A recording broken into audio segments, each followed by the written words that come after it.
আসসালামু আলাইকুম everyone, welcome back to the channel to our brand new blog. আপনারা বলুন তো এখন আমরা কোথায় আছি? আমরা যেখানে গিয়েছি সেখানে যাওয়ার পর আরহামকে কোনোভাবে ধরে রাখা যাচ্ছিল না। আরহাম আমাদেরকে কিছু না বলেই একা একা ট্রেনে উঠে পড়লো। আরহামের পাশে যখন ওরা মা বসতে চাইছিল তখন ছেলে বললো, মা তুমি উঠে যাও। তখন ভাবলাম যে না থাক, ছেলে বড় হয়ে গেছে, ছেলেকে একা একা থাকতে দেওয়া উচিত।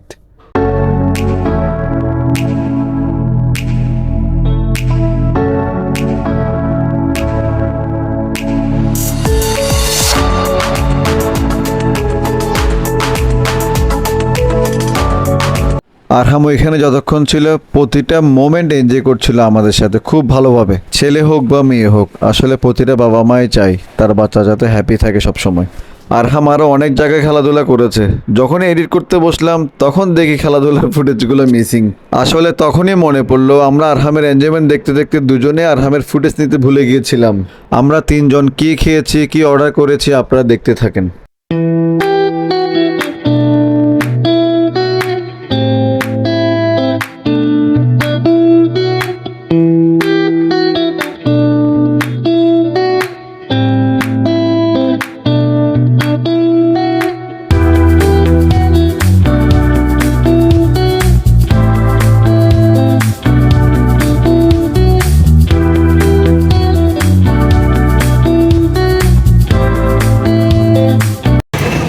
কি খাচ্ছ তুমি? বার্গার আর কি খাচ্ছ? ফ্রেঞ্চ ফ্রাই খাচ্ছ?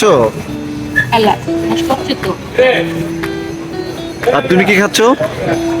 আমি চিকেন ফ্রাইড চিকেন আর আমার জন্য কি? আমার জন্য কিছুই না। খাওয়া দাওয়া শেষ করে আমি ট্যাম্মিকে বলছিলাম চলো মুভি দেখি। সে আমায় বলছিল ছেলেকে নিয়ে মুভি দেখে শান্তি পাবো না। আমি অনেকবার জোর করার পরেও সে আল্লাহর বান্দাকে আমি কোনোভাবেই রাজি করতে পারলাম না সিনেমা দেখার জন্য। এরপর আর কি, মন খারাপ করে ব্লকবাস্টার থেকে আমি আর আরহাম নেমে যাচ্ছিলাম।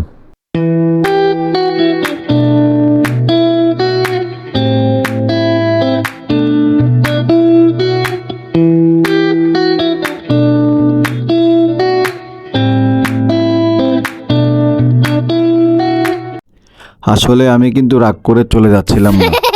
মুভি যখন দেখবে না তাই ভাবলাম আর থেকে কি করব। সো আপনারা এটা ভাববেন না যে আমি রাগ করে চলে যাচ্ছি। ভিডিও শুরুতে আপনাদেরকে একটা কথা বলেছিলাম যে আমরা এখন কোথায় আছি। সো আপনাদেরকে আর অপেক্ষা না করিয়ে বলেই ফেলি, আমরা গিয়েছিলাম যমুনা ফিউচার পার্কে। সো আজকে আমরা কি করেছি না করেছি কম বেশি সব কিছু শেয়ার করার চেষ্টা করেছি, এবং মিনি ব্লগটি কেমন হয়েছে কমেন্ট করে অবশ্যই জানাবেন। নেক্সট কোনো ব্লগে আবার দেখা হবে। Bye bye.